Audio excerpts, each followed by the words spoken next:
Listen to part of a lecture in an economics class.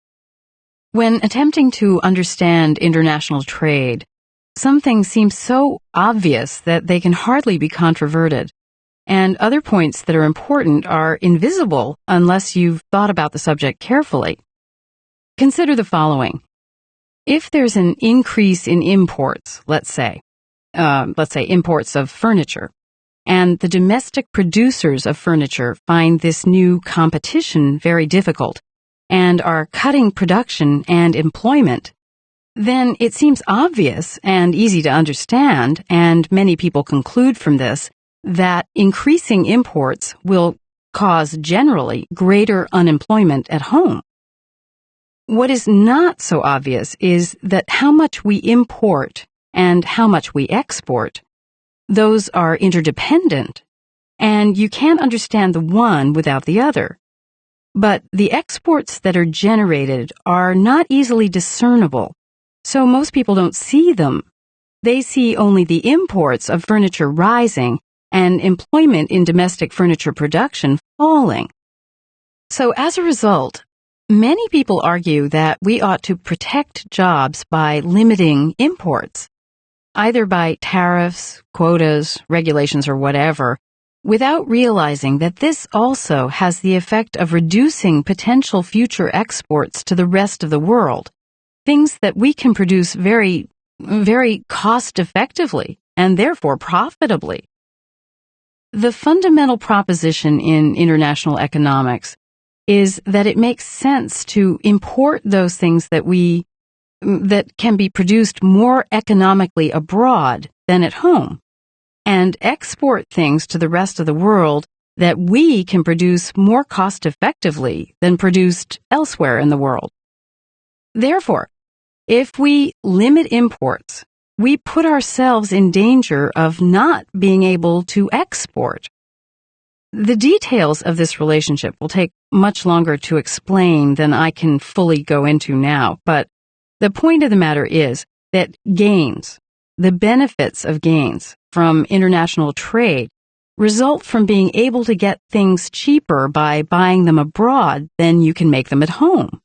Now, there are some things that we can make at home that we can do more economically than they can do abroad.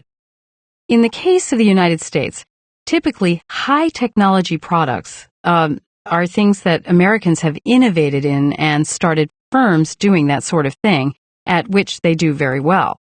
Whereas goods that use a lot of relatively low skill labor, like furniture production, cotton production, sugar production, those are things that are frequently made more inexpensively in places where wage rates are low and the cost of using capital is very high.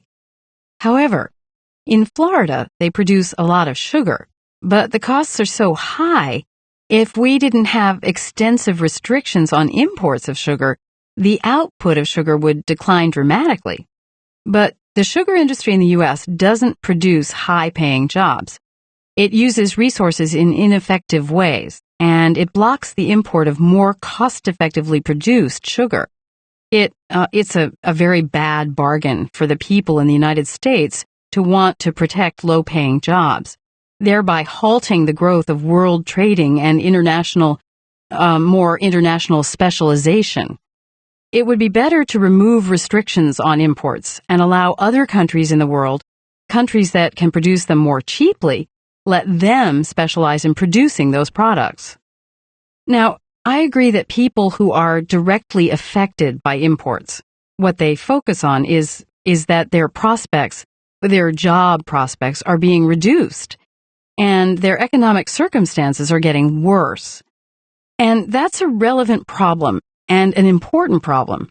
What isn't so obvious is that by retraining and relocating people to places and industries where jobs are expanding rather than contracting, we can make the whole economy function more effectively and productively than by trying to block imports.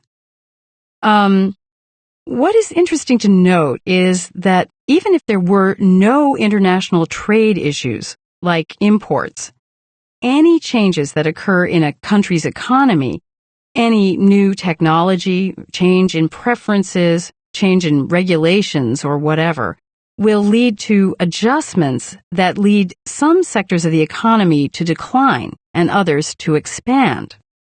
And that's what we have to figure out.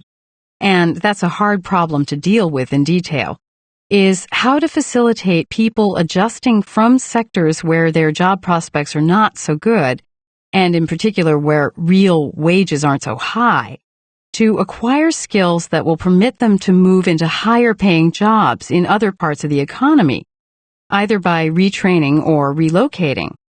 And helping pay for the relocation of these people would be very helpful, but trying to block the changes is really counterproductive. It makes people in our country poorer, and it makes people elsewhere in the world poorer as well.